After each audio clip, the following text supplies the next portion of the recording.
capítulos 42 al 47. Hechos 2, 42 al 47. Lo que yo llamo una fotografía, una foto de la vida de los primeros cristianos en Jerusalén, cuando el Espíritu Santo cayó en el día de Pentecostés sobre ese grupo de hombres y mujeres reunidos en el aposento alto.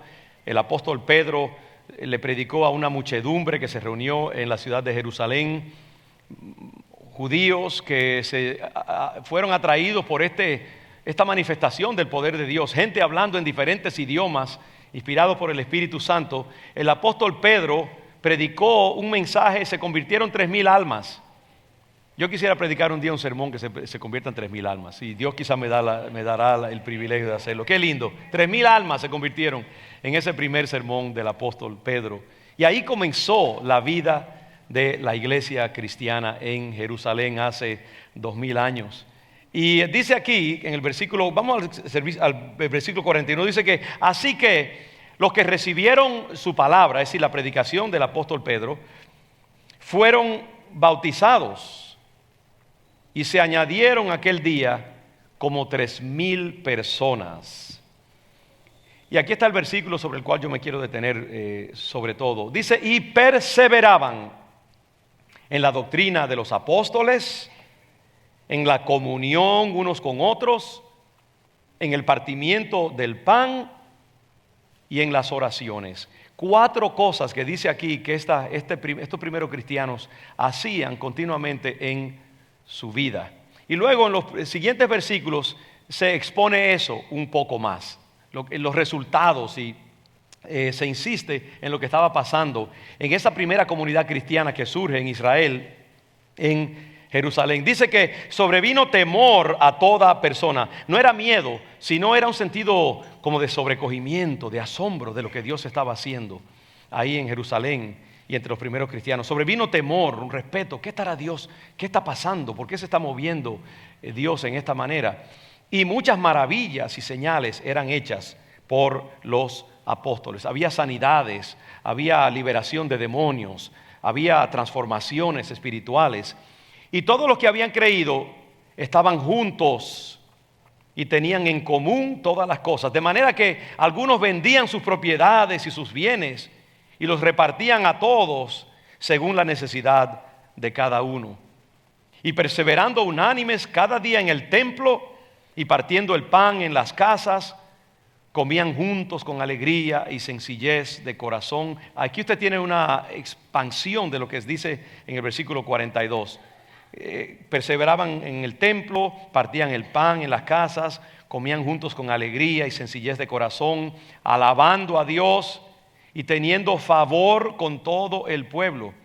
Esa comunidad primera de creyentes ahí en Jerusalén se ganó el respeto y la buena voluntad del pueblo en general, porque veían la calidad de su vida, veían que Dios estaba haciendo algo especial en ellos, veían la manera en que se relacionaban unos con los otros, veían el mover genuino de Dios en medio de ellos, y la gente se sentía contenta con esta gente, y tenían buena voluntad de parte del pueblo que los observaba en su vida, y tenían favor con todo el pueblo, y el Señor añadía cada día a la iglesia los que habían de ser salvos. ¿Sabe por qué yo escogí este pasaje y este tema acerca de la vivencia, la vida de los primeros cristianos en Israel? Porque estamos hablando acerca de evangelismo, estamos hablando acerca de cómo alcanzar nuestra ciudad para Cristo, cómo presentar el evangelio en una forma efectiva a las masas y a la cultura en que vivimos. Y yo siempre he dicho que uno de los mejores recursos para atraer a la gente al conocimiento de Dios es a través de la calidad de nuestra vida como congregación. Amén. La manera en que nosotros vivimos adentro, la forma más efectiva de impactar a la gente que no conoce a Jesús es que ellos vean la calidad de nuestra vida, vean la intensidad de nuestra espiritualidad, vean el amor que tenemos, vean nuestras buenas obras, vean la buena voluntad que hay en un pueblo que sigue a Jesucristo. Y al ellos ver el Espíritu de Dios morando entre nosotros, al ver la transformación que Dios hace, al ver los milagros, al ver vidas cambiadas, dicen, wow, verdaderamente entonces Jesús es el Hijo de Dios. El mayor instrumento, el mejor instrumento para la evangelización del mundo es una congregación llena del poder de Dios. Amén. Donde Dios se está manifestando con poder, donde hay una buena calidad de vida, donde la palabra de Dios es el fundamento. Eso hará que la gente venga y que no sea tan difícil. ¿Sabe por qué en este tiempo la iglesia de Jesucristo no es tan efectiva en el mundo? Yo creo que es porque la iglesia misma dentro de sí ha perdido y ha abandonado algunos de los instrumentos poderosos que Dios provee para hacer esa iglesia inspiradora, conquistadora, atractiva que Dios quiere que sea. Y estos primeros cristianos, en el libro de los Hechos vemos que el evangelio comenzó a correr en una manera muy poderosa y se convertían miles de personas y Dios hacía cosas maravillosas. Y por eso es que el libro de los Hechos está escrito para que nosotros aprendamos cómo vivía esa primera comunidad de creyentes y que imitemos su forma de vivir. Y en el versículo 42 nosotros podemos ver algunos de los elementos que constituían esa iglesia saludable, que inspiraba simpatía en los demás. Y si nosotros incluimos esos mismos elementos que vemos reflejados aquí en este pasaje, yo les aseguro, mis hermanos, que nosotros también tendremos un impacto muy poderoso en la ciudad de Boston. Y Dios nos usará grandemente. Ahora, ¿cuáles eran algunos de esos elementos? Ahí en el versículo 42 usted lo tiene. Dice, y perseveraban en la doctrina de los apóstoles. Yo voy a explicar un poquito rápidamente. En la doctrina de los apóstoles, en la comunión unos con los otros, en el partimiento del pan y en las oraciones. ¿Qué quiere decir esas cosas? Primero, esa iglesia se mantenía firme en la enseñanza que los apóstoles estaban dando acerca de Jesucristo. Recuerde que esos primeros cristianos no tenían el Nuevo Testamento. El Nuevo Testamento no se había escrito en ese momento todavía.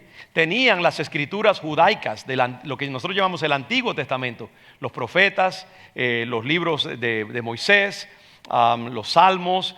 Esa era la base sobre la cual Jesucristo predicó. Los primeros documentos del Israel. No había Nuevo Testamento.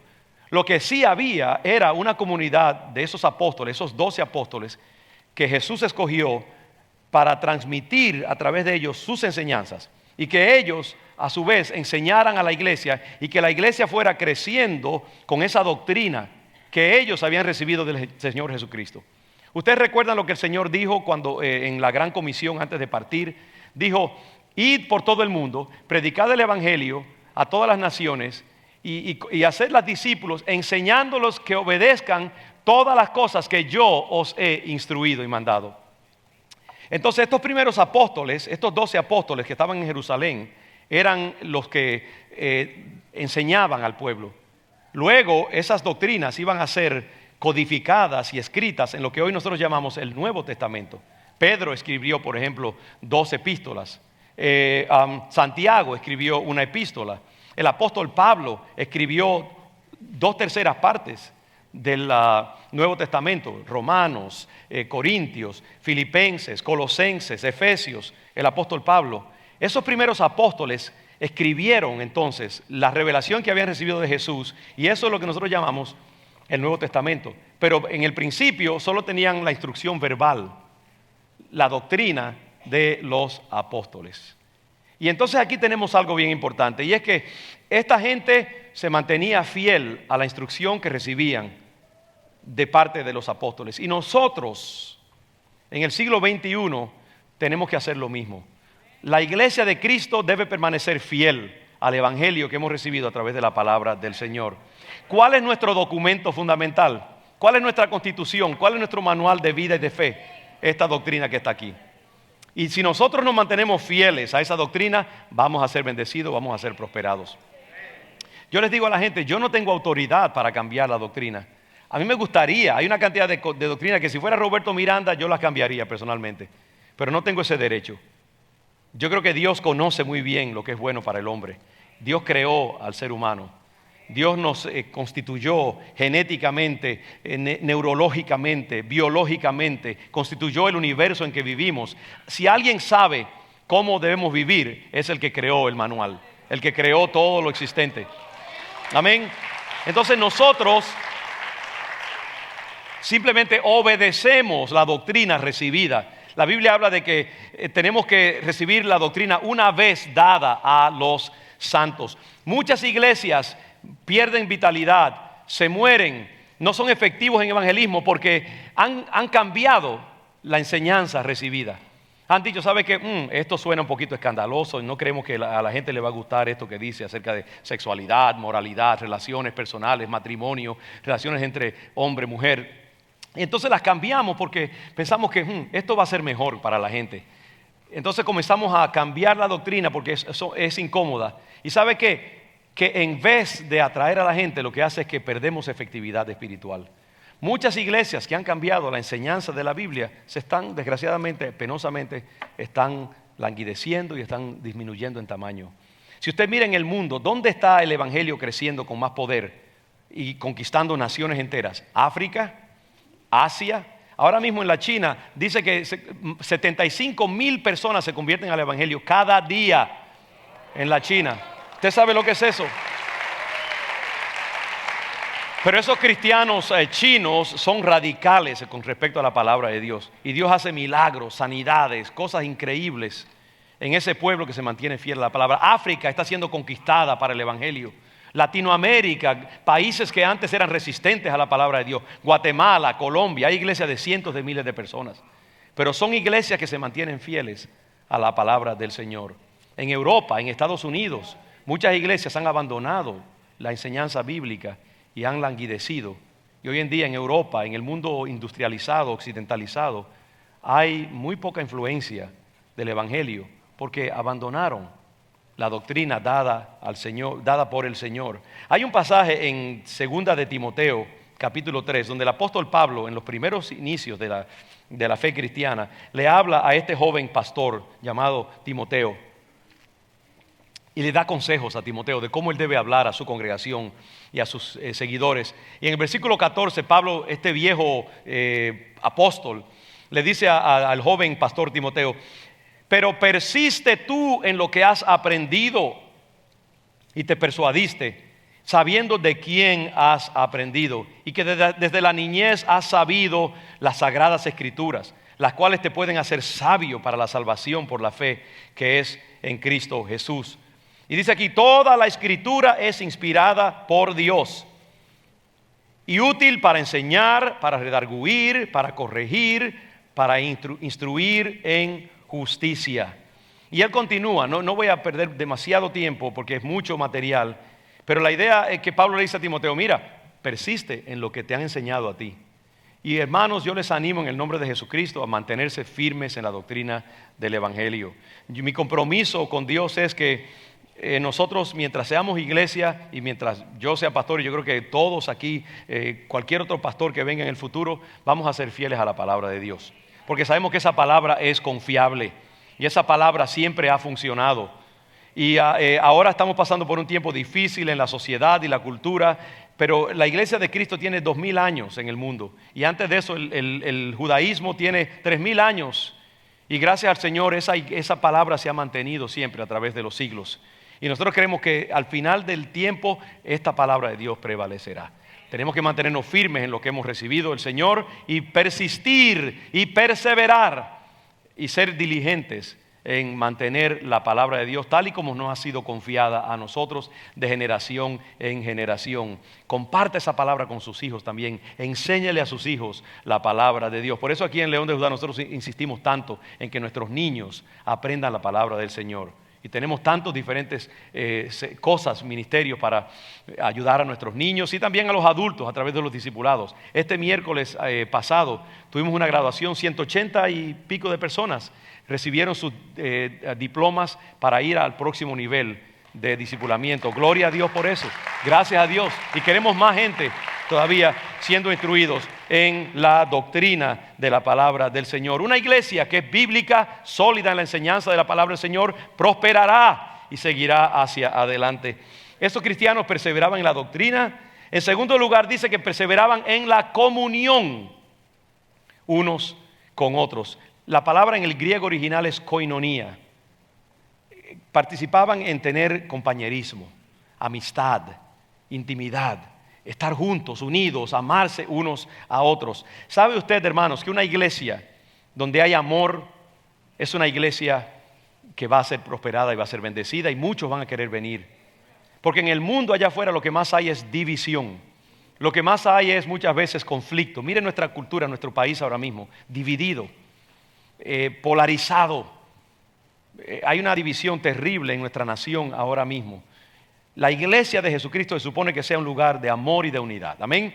Que sea un lugar de sinceridad, donde la gente venga y encuentre personas que aman de verdad. Cuando el mundo entra a una iglesia donde hay comunidad y amor y coinonía y unidad, la gente es impactada. Yo creo que no hay nada que convenza más al inconverso acerca de la genuinidad de Cristo Jesús que una iglesia que ejemplifica la unión. Una de las cosas yo siempre he dicho que yo más amo acerca de mi iglesia es su diversidad. Nosotros tenemos aquí gente de todos los colores. Yo le veo acá y es como un arco iris positivo, donde yo veo aquí blancos, negros, rubios, color de pelo negro, todos los colores habido y por haber, de raza, gente de diferentes niveles socioeconómicos, diferentes miembros de diferentes generaciones. Es la gloria de Dios en la tierra, hermanos. Tengo salvadoreños, guatemaltecos, hondureños, dominicanos, puertorriqueños, paraguayos, uruguayos, chilenos. Gloria a Dios.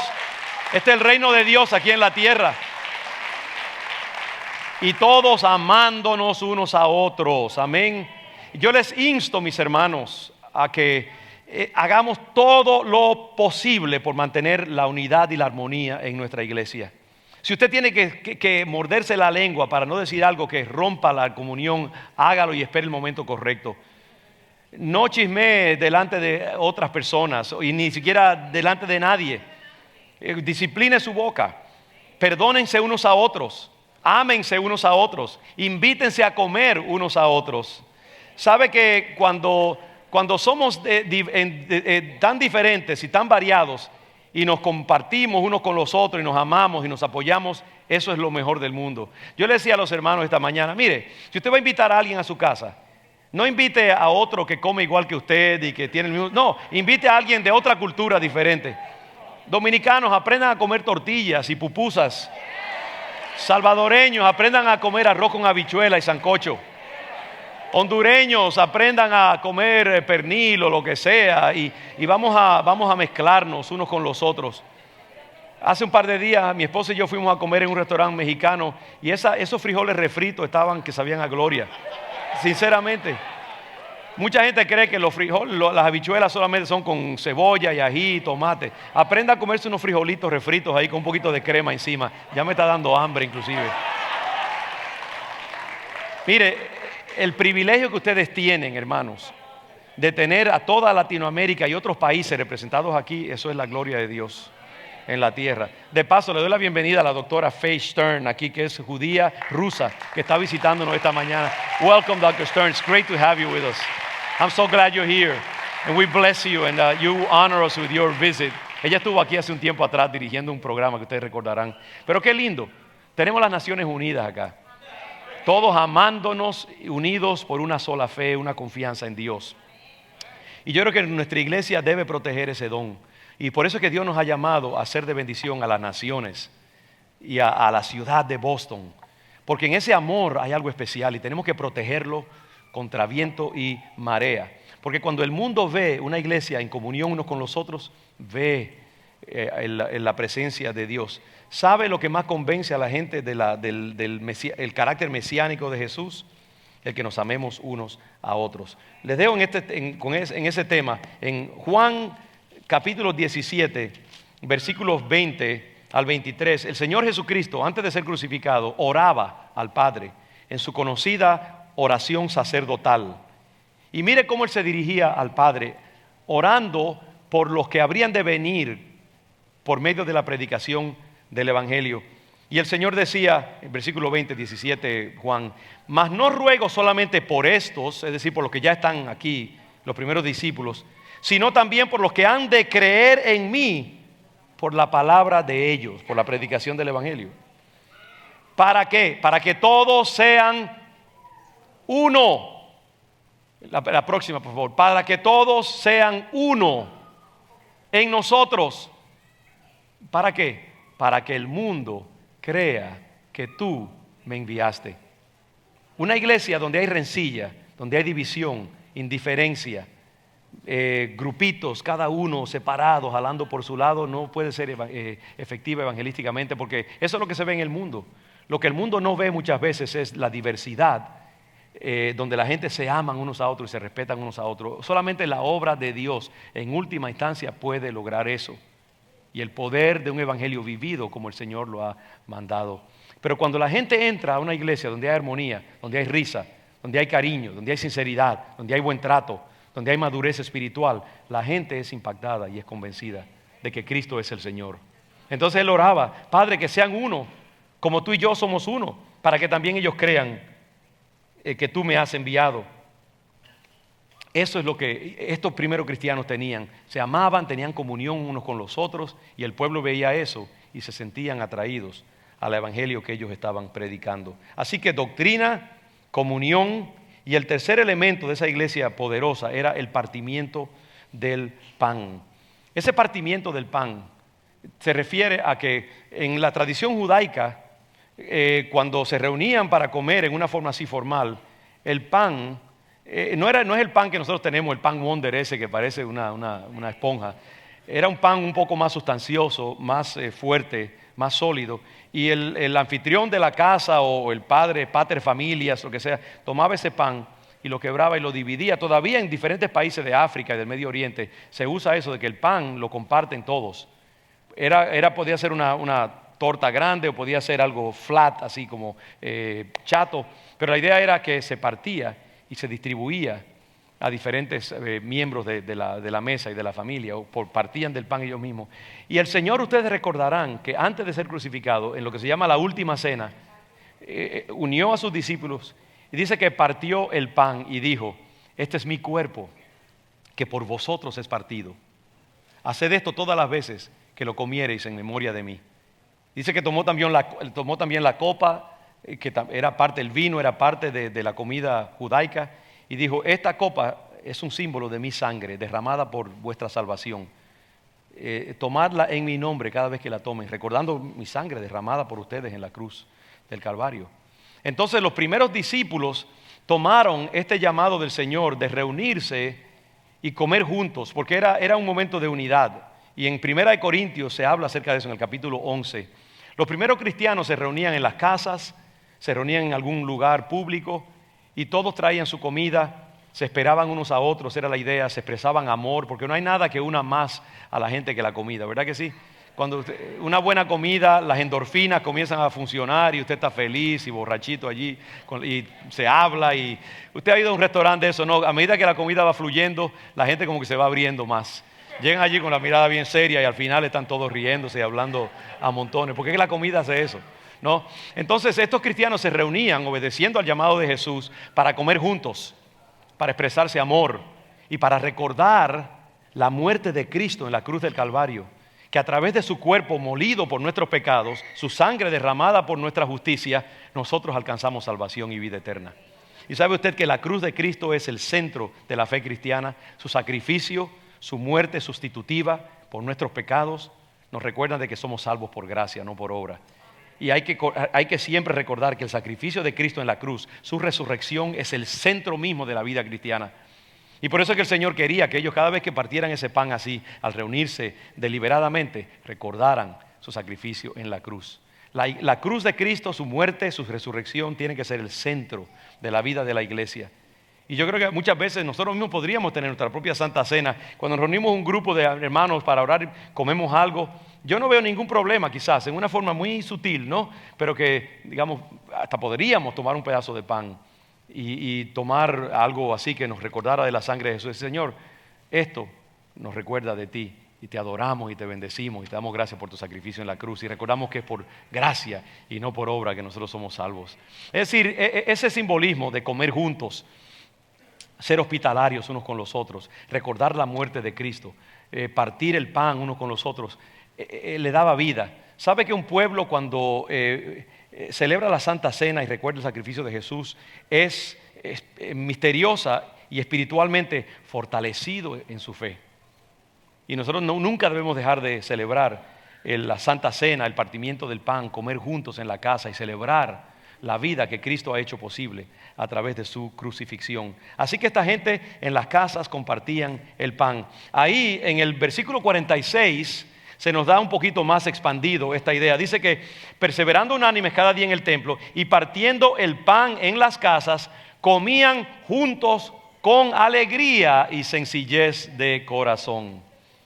Ahora mismo me vino a la mente cuando digo sencillez de corazón. Sabe que yo siempre digo que muchas veces esta sencillez de corazón quiere decir, mira, si tú tienes un arrocito allí sencillo y un huevo frito y eso lo tienes para compartir, comparte eso.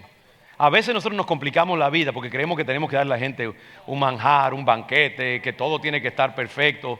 Y yo creo que tenemos que ser sencillos de corazón y compartir lo que tenemos. Y practicar la hospitalidad. A veces no invitamos a la gente porque la casa tiene que estar perfecta. Meche, no te estoy tirando en indirecta a ti, ¿no? Y sabes que yo digo que muchas veces, mire, es más, yo digo, la gente allá afuera, las casas de ellos están peores que la nuestra. A veces, no es que tengamos tampoco un desorden, entiéndame bien. Pero muchas veces lo que se requiere es buena voluntad.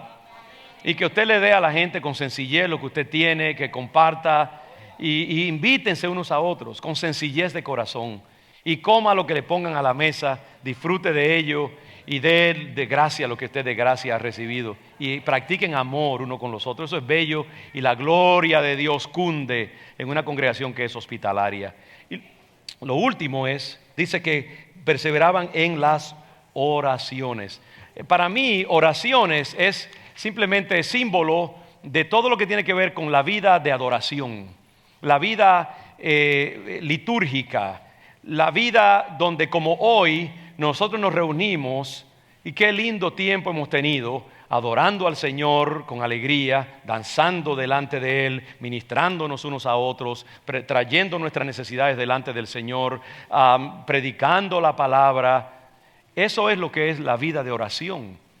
Se refiere a todo lo que tiene que ver con la liturgia, con el simbolismo de la alabanza y la adoración, que incluye la oración. Estos primeros cristianos no tenían himnarios, no tenían a Marco Sweet allí para crear coritos, no había micrófonos, no había guitarras, no había pianos, ni siquiera se habían inventado esas cosas.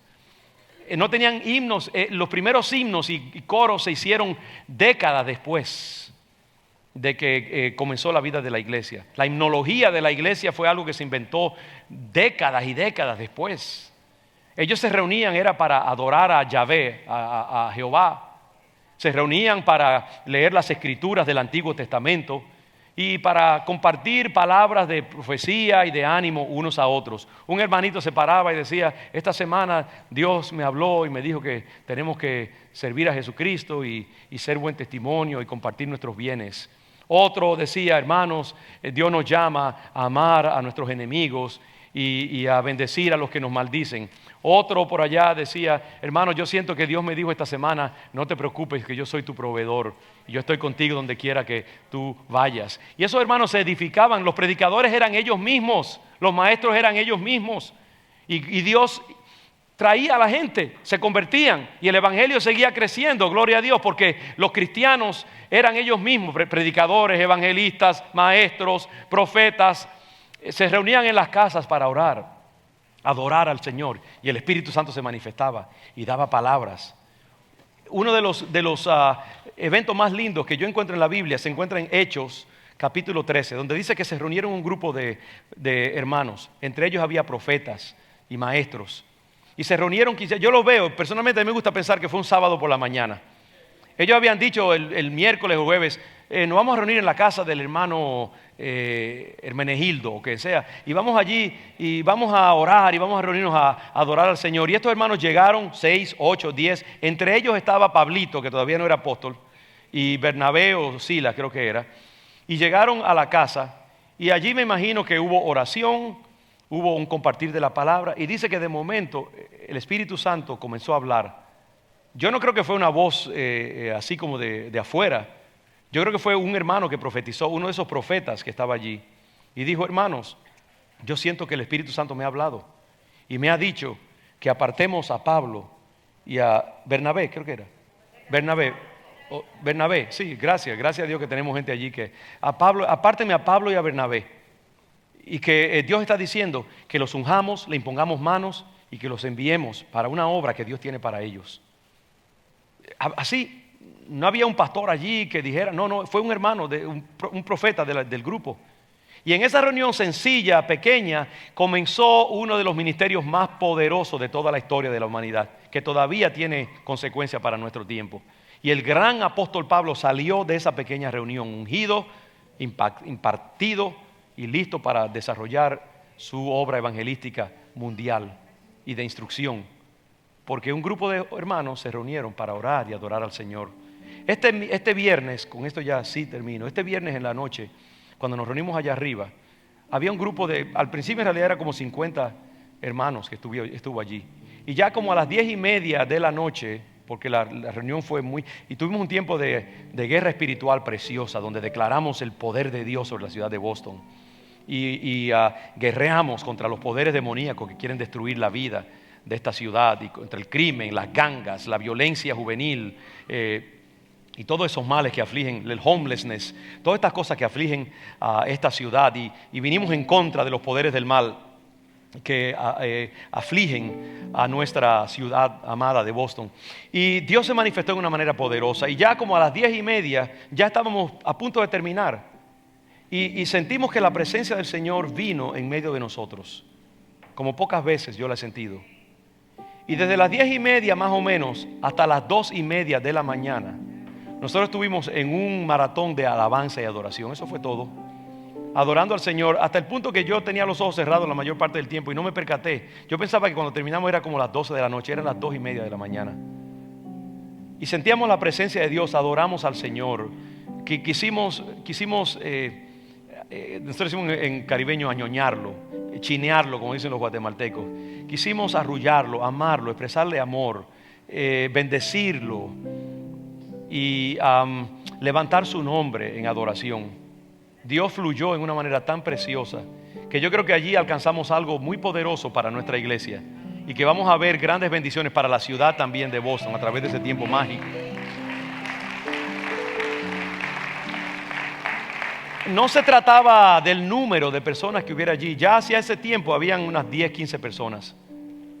Pero el mejor vino, como decía Vanessa, fue reservado para el final.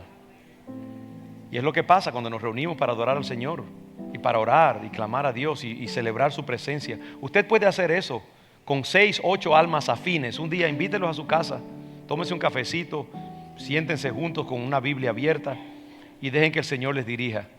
Abran su corazón, vengan con buena voluntad, inviten al Espíritu Santo a estar allí entre ustedes y dedíquenle una hora al Señor, y no faltará la palabra, no faltará el Espíritu de Dios, y Dios hará cosas grandes entre nosotros.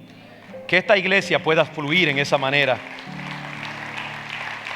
perseverando en una doctrina sólida, bíblica, compartiendo el pan unos con los otros, viviendo en comunión espiritual y también celebrando al Cristo resucitado a través de las obras, las buenas obras que nosotros hacemos. Que el Señor nos bendiga, que esa comunión de Dios, que esa oración, esa unción del Espíritu Santo, esa alabanza sentida sea parte de nuestra vida como congregación. Invite ahora a eso, antes de salir de acá, simplemente baje su cabeza, pida que León de Judá pueda ser esa iglesia poderosa, iglesia de doctrina, iglesia de comunión, iglesia de partir el pan juntos, iglesia de oración y alabanza. Padre, es lo que pedimos para nosotros y para tu pueblo. Bendice este pueblo y danos la ciudad para gloria de tu nombre y para vida de la ciudad, Señor, y su bendición. Lo pedimos en el nombre de Cristo Jesús.